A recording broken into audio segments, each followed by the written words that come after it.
Good morning students. जैसा कि हम लोगों ने अपने लास्ट क्लास में मैंने आपके साथ एक्सरसाइज शेयर कर ली।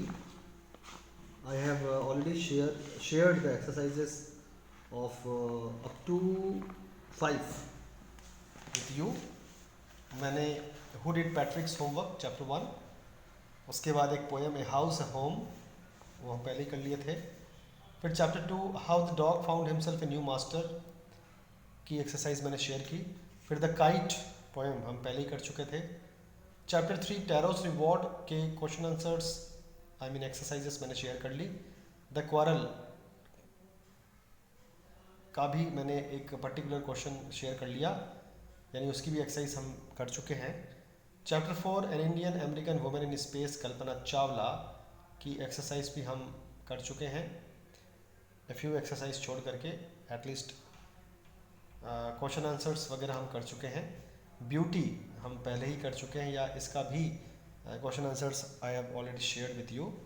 Chapter 5 a different kind of school के भी एक्सरसाइज लगभग पूरे हम कर चुके हैं। तो students up till now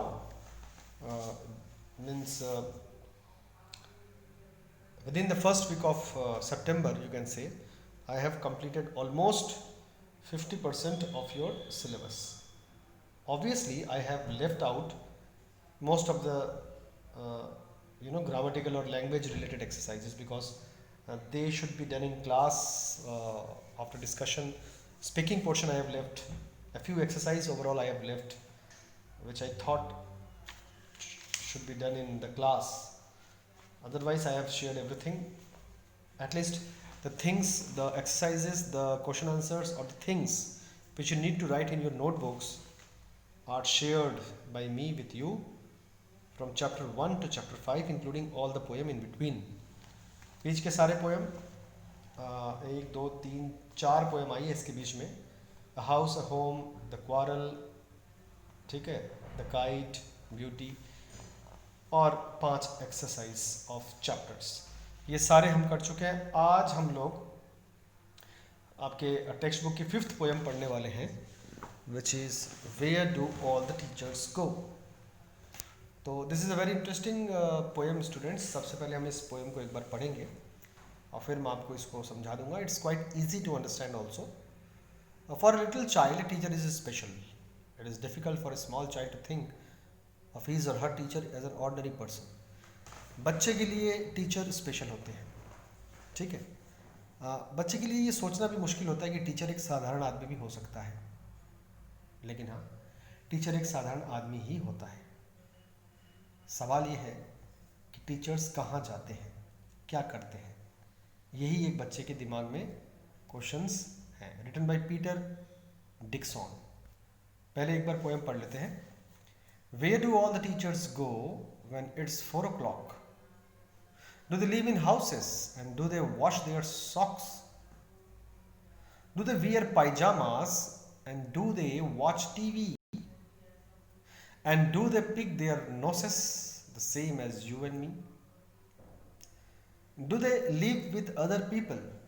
Have they moms and dads? And were they ever children and were they ever bad? Did they ever never spell right? Did they ever make mistakes? Were they punished in the corner if they pinched the chocolate flakes? Did they ever lose their hymn books? Did they ever leave their greens? Did they scribble on the desktops? Did they wear old dirty jeans? I will follow one back home today. I will find out what they do. Then I will put it in a poem that they can read to you. तो देखो students, poem में क्या जो है कहा गया है। बच्चे के दिमाग में अक्सर ये प्रश्न आता है कि टीचर्स कहाँ जाते हैं 4 बजे के बाद, स्कूल ओवर के बाद टीचर्स कहाँ जाते हैं। क्या वो घरों में रहते हैं, और क्या वो अपने मोजे खुद धोते हैं? क्या वो हमारे और आपकी तरह पैजामा पहनते हैं? क्या वो भी टीवी देखते हैं? क्या उनके नाक में अगर गंदगी आ जाए तो क्या वो अपने नाक को अपनी उंगलियों से साफ करते हैं? जैसे कि हम और आप करते हैं? क्या वो भी दूसरे लोगों की तरह ही जीते हैं? क्या उनके भी माता पिता होते हैं? क्या वो भी जब छोटे थे तो क्या हमारी ही तरह बदमाश थे? क्या वो हमेशा ही सही होते हैं या वो गलतियां भी करते हैं? क्या उनको भी कोई किनारे में ले जा करके कभी पनिशमेंट देता है? क्या वो चॉकलेट के जो फ्लेक्स होते हैं उनको कभी उंगलियों से पिंच करते हैं हमारी तरह, मतलब शरारत करते हैं? क्या वो कभी अपनी घरों में रखी हुई पवित्र किताबें खो देते हैं? क्या वो अक्सर हरियाली के बीच से भाग जाते हैं? क्या वो भी हमारी ही तरह डेस्क के ऊपर खरोच खरोच करके कुछ लिखने की कोशिश करते हैं? क्या वो गंदी जीन्स पहनते हैं? बहुत सारे प्रश्न हैं, ये तो कुछ मैंने कहे, और भी कई सारे दिमाग में हैं। इन सभी का पता लगाने के लिए मैं एक दिन टीचर का पीछा करूंगा और पता करूंगा कि वो करते क्या हैं, और फिर मैं इन सभी प्रश्नों के आंसर जानने के बाद उन आंसर्स को एक पोएम के रूप में लिखूंगा जो वो टीचर आपको पढ़ के सुनाएंगे। सो स्टूडेंट्स, एक मेरी तरफ से आपके लिए एक होमवर्क है। I am giving you a homework to you, though this homework has not been given in the exercises, लेकिन मेरी तरफ से आपको एक होमवर्क है। You need to write the poem of all those answers. ये जो क्वेश्चंस पूछे गए हैं इन सभी के पहले तो आप सिंपल आंसर्स लिखो अपनी लैंग्वेज में, अपने तरीके से, सिंगल सेंटेंसेस में इन सब के आंसर्स लिखो। फॉर एग्जाम्पल, क्या वो नाक साफ करते हैं? तो आपका आंसर होगा यस दे डू पिक नोसेस। क्या वो पैजामा पहनते हैं? तो आप बोलोगे यस दे डू वियर पैजामास। इन सब के आंसर्स आपको लिखने, और फिर कोशिश करो कि इनको आप राइमिंग वर्ड के रूप में क्रिएट करके पोएम लिखो। आई कैन अंडरस्टैंड कि बहुत सारे बच्चे शायद राइमिंग वर्ड क्रिएट करके पोएम ना भी लिख पाए, तब इट्स ओके। पोएम अगर नहीं होता है तो भी इट्स ओके। एटलीस्ट आपको इन सभी क्वेश्चंस के अपने दिमाग से आंसर्स लिखने हैं। So this is your homework. You need to write the answers of all these questions in your notebook. This is a special homework given by me and it should be done along with the exercise। ठीक है, सबसे पहले आप इन्हीं questions के answer लिखोगे। Poem के एक एक क्वेश्चन को आप उतारोगे और अगली लाइन में अपने आंसर्स लिखोगे। एक एक क्वेश्चन को उतारोगे, अगली लाइन में एक आंसर लिखोगे। फॉर एग्जांपल, अभी जो आप स्क्रीन में देख पा रहे हो सबसे टॉप में, did they wear old dirty jeans, तो ये क्वेश्चन लिखोगे आप, did they wear old dirty jeans. तो अगर आपको लगता है कि टीचर्स गंदी जींस पहनते होंगे तो यस लिखोगे। अगर लगता है कि नहीं वो तो साफ सुथरे कपड़े पहनते होंगे तो आप लिखोगे no they don't wear old dirty jeans. Yes और नो में पूरा आंसर लिखोगे, पूरा सेंटेंस लिखोगे। ठीक है, तो ये सारे आंसर्स लिखना आपका होमवर्क है। और अब मैं आपके साथ इस पोएम की एक्सरसाइज को शेयर कर रहा हूं।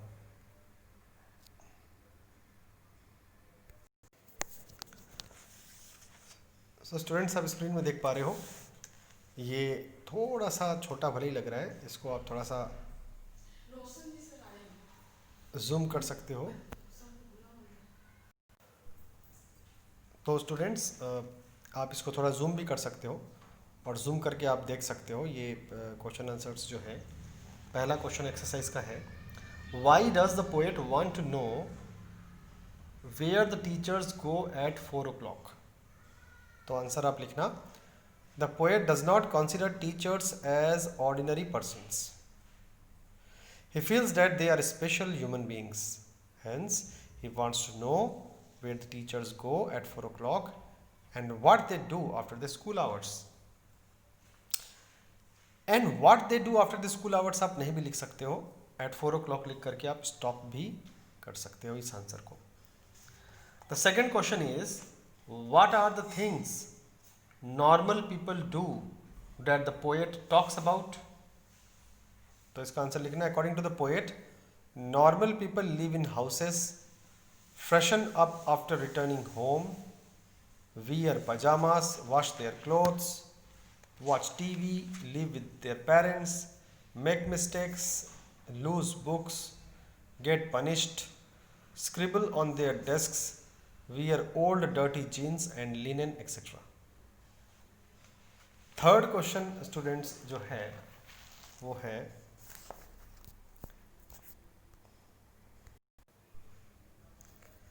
What does he imagine about. तो इसका ए बी सी डी करके चार क्वेश्चन है। तो what does he imagine about का, he imagines that his teachers live in houses along with their families, ये ए का आंसर है क्योंकि क्वेश्चन है वेयर टीचर लिव।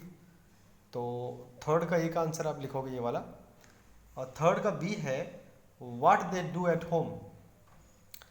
तो आप लिख सकते हो answer, they wash their socks, wear pyjamas at home, pick on their noses and even watch TV. C है the people with home they live, तो लिखना they live with their parents and other family members. D है their activities when they were children in school, तो लिखना during childhood even they were bad, make mistakes, spelled a word incorrectly and were punished for eating chocolates in class, they lost their hymn books। वैसे students hymn का मतलब poem भी होते हैं। scribbled on desktops or even wore dirty jeans etc। तो इस तरह से ये चारों आंसर आपके हुए। फिर है रोमन 4 का question, why does the poet wonder if teachers also do things that other people do। तो आप इसका आंसर लिखोगे द पोएट वंडर्स, हालांकि जो स्क्रीन में देख रहे हो वो 1 लिखा हुआ है, आपको 1 नहीं लिखना है, आपको रोमन नंबर 4 का आंसर लिखना है ये। The poet wonders if teachers also do things that other people do because he thinks that they are not ordinary, comma but special human beings. He assumes that this teachers are always strict, never made any mistakes and are ideal in all respects। ठीक है,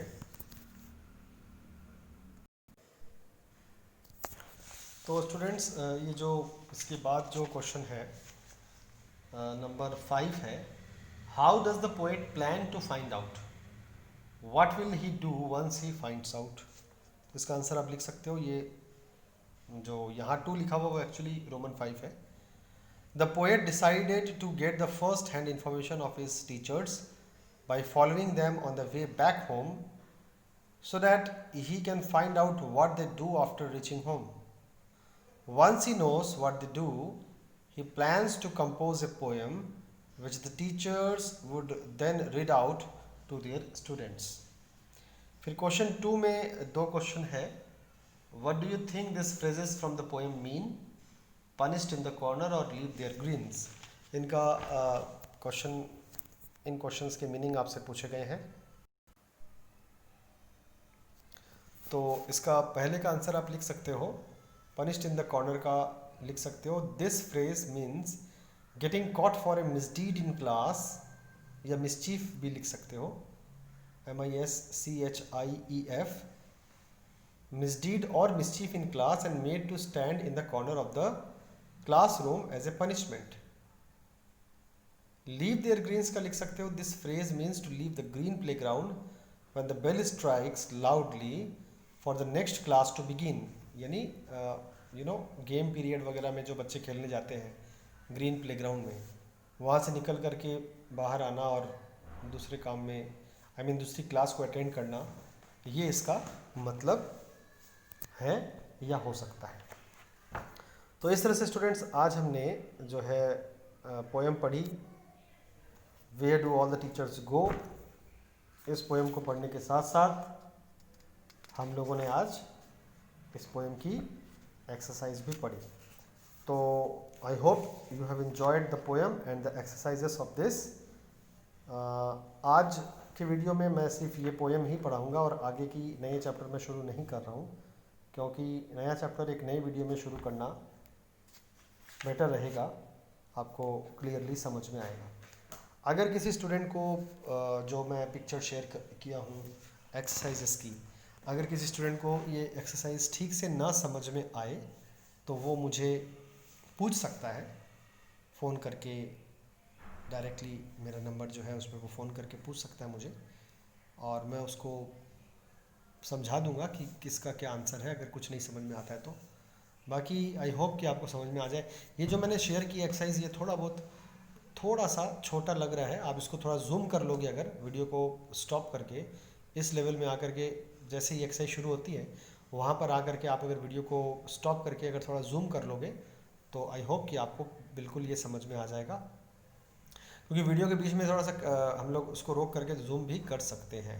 थोड़ा सा अगर हम लोग with the help of our thumb and index finger, अगर थोड़ा सा अगर हम लोग उसको ऐसे स्क्रीन को स्ट्रेच करेंगे तो वो जूम हो जाएगा। जूम करना तो आता ही है आप लोग को, और जूम करने से होपफुली आपको एक्सरसाइज जिसकी जिन बच्चों की आंखें थोड़ी सी वीक है उनको ये प्रॉब्लम हो सकती है, अदरवाइज़ तो आप समझ जाओगे। हाँ, थोड़ी सी आंखों की प्रॉब्लम अगर किसी को है बच्चे को तो वो थोड़ा सा जूम कर ले, होपफुली उसको एक्सरसाइज समझ में आ जाएगी सारी। इन केस आपको कुछ दिक्कत हो तो you are most welcome to call me. हाँ, आप मुझे कॉल करो और मैं आपकी प्रॉब्लम जो है सॉल्व करूँगा।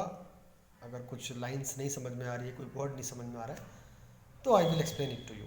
ठीक है, feel free to call me. तो आज के लिए स्टूडेंट्स इतना ही। आज मैंने सिर्फ एक पोएम आपको पढ़ाई और एक पोएम से रिलेटेड मैंने एक्सरसाइज शेयर की। तो आपको करना यही है, पोएम की वर्ड मीनिंग्स लिखने की ज़रूरत नहीं है नोटबुक में। आपको पहले जो मैं अपनी तरफ से जो होमवर्क दिया हूँ वो करना है। इस पोएम में आपको कुछ एक्सरसाइजेस है, आपको काफ़ी सारा थोड़ा सा लिखना पड़ेगा।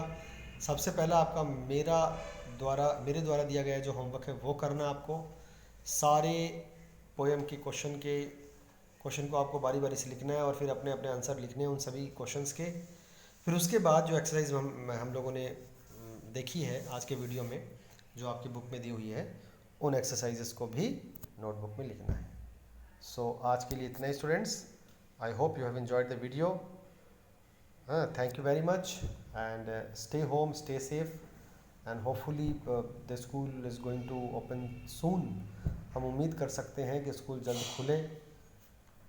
होपफुली आप लोग की जो स्कूल है वो विद इन 1.5 मंथ या 2 मंथ खुलने की संभावना बन रही है, 1.5-2 महीने के अंदर। जैसे अभी आज हो गई 10 सितंबर, तो 10 अक्टूबर, 10 नवंबर, आई होप कि फर्स्ट वीक ऑफ नवंबर में थोड़ी सी संभावना है आपके लेवल की स्कूल खुलने की, या last week of October. Last week of October में तो पूजा वगैरह आ जाएगी, छुट्टियां पड़ेगी थोड़ी बहुत। फर्स्ट वीक ऑफ नवंबर में एक संभावना बन रही है आपके स्कूल खुलने की। देखते हैं क्या होता है। Stay at home, stay safe. Thank you very much.